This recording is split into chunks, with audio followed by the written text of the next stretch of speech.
Shut up and sit down.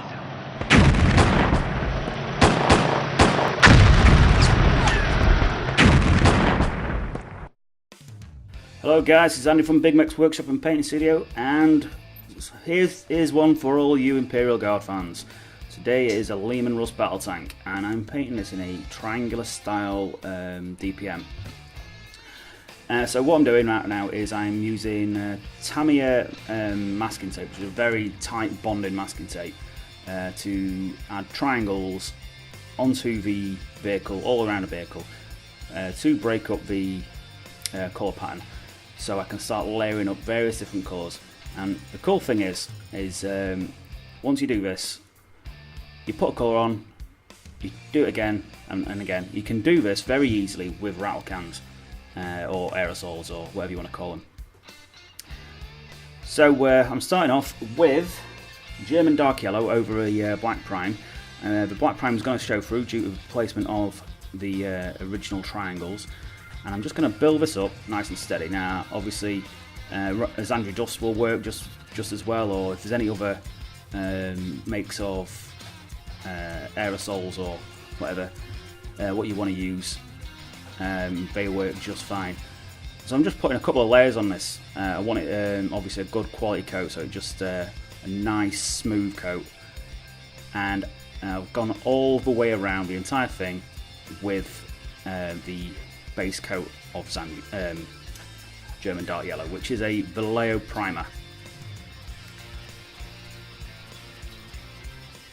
Once that's dried and I've got a good quality finish on it, I'm then going to add some more of the masking tape across the vehicle and all around the turret and the barrel. As you can see, I've put in different types of triangle, different shapes of triangle, for want of a better term. Straight over the top, no messing about, and you just put it in random places to get that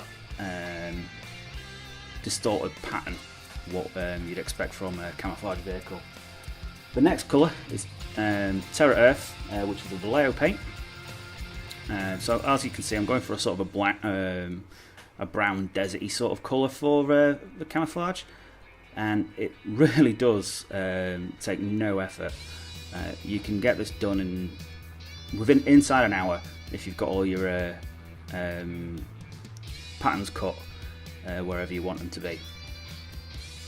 So now I've added yet another layer of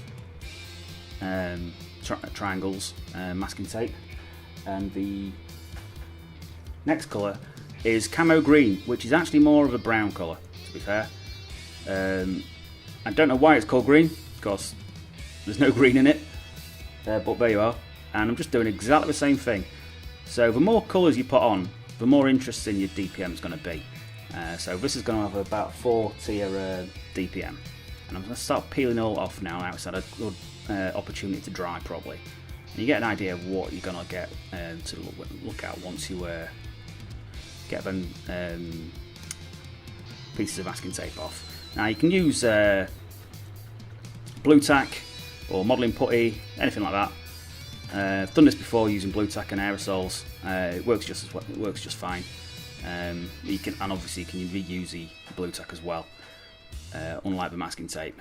But the masking tape does allow you to get nice straight edges, so it's up to you which what method you want to go with, as you'll just get different shapes and different styles of camouflage.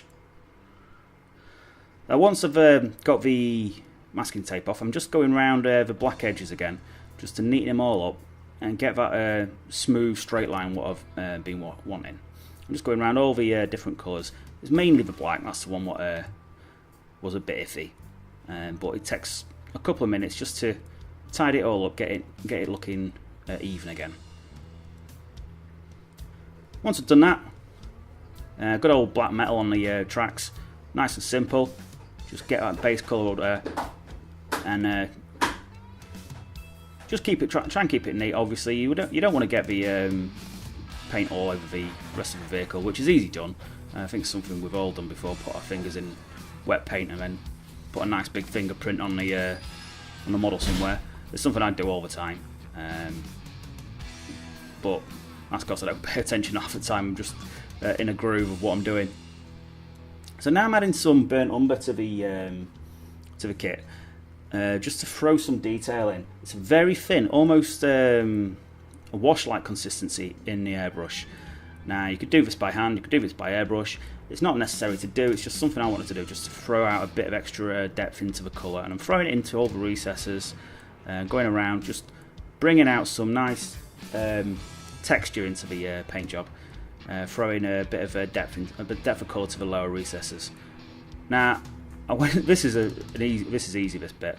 I didn't have a perfect tool for it. I had a straight edge dry brush, but I went to a Warhammer Fest a couple of years back, and I saw a guy doing what basically was witchcraft, and he used Screaming Skull and a dry brush, and I did a light dry brush over every colour you can think of. Best to use a circular brush if you can, as it's much better for it. And if you spin it in circles, first to the right then to the left or vice versa, you get a really good coverage of both sides of the detail, and it just brings out all the details so well. That's where, like I say, the guy we refer to as Gandalf. I have no idea what his real name is. Big ginger beard, but he taught me an absolute bit of magic with that. Once I got that down, I finished off doing the highlights with the dry brush. I then used Dead Flesh, which is a Vallejo game colour paint, and I just threw it into the highlighter areas just to add a touch more highlights and a bit more lift to the more extreme raised areas, or the panels will take the light hitting more.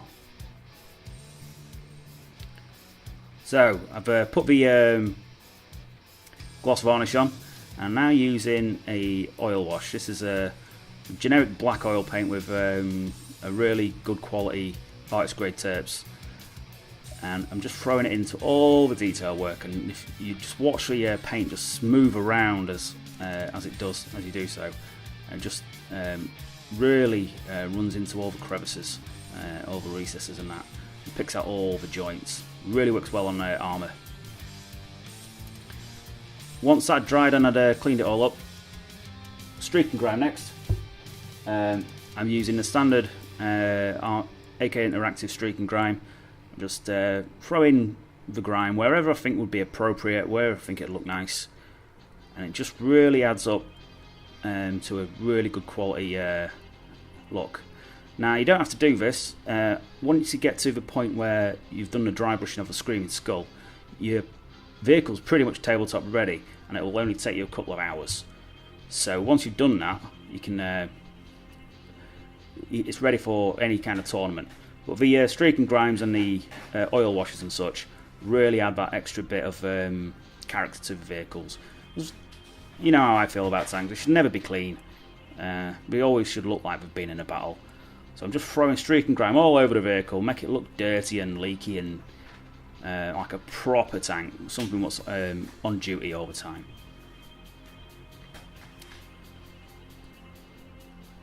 So once you've got the streak and grime where you want it, you build this up in layers. So you take your terps and a nice scruffy brush. So this is a brush what we've knackered up just to be perfect for this sort of thing. And it's very coarse bristles as well, which is really helpful for this because it really scratches into the streak and grime. And you, after taking majority of the terps off the brush, you scratch at the streak and grime itself, and it takes it away from being straight lines of oil to blended areas where the streak and grimes, where the oil's built up over time. It really makes it look a load better. And you can build this up as much as you want. You keep on going back and forward until you're happy with the look you've got. You keep on going over the same areas and it'll build up the streak and grime effects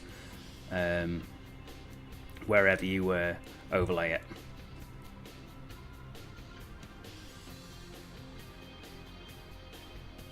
So now I've got a bit of foam, and I'm just going to throw some dirt and grime to the bottom layers using Rhinoxide here. I'm just scuffing up the bottom edges It's where it's going to be. I'm going to be adding some more weather effects to this, just to take away that clean finish around the bottom of it.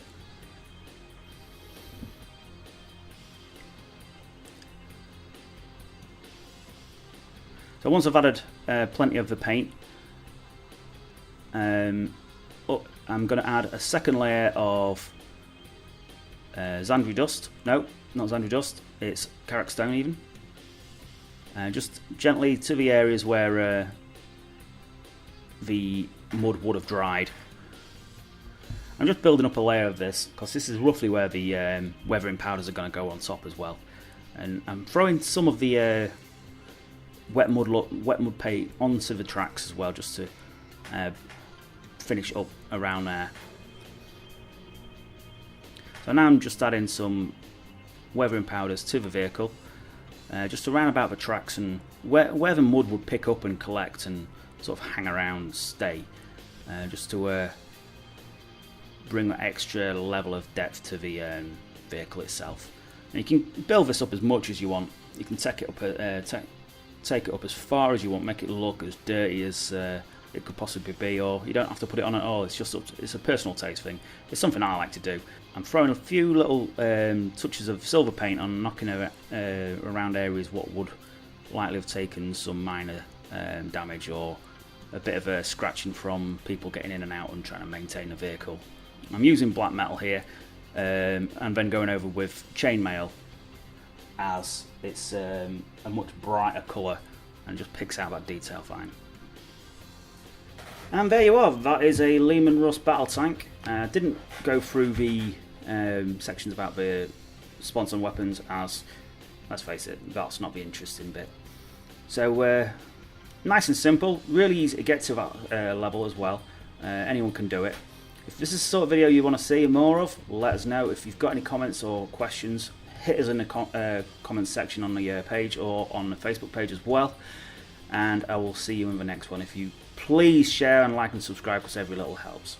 Thank you guys. Bye bye.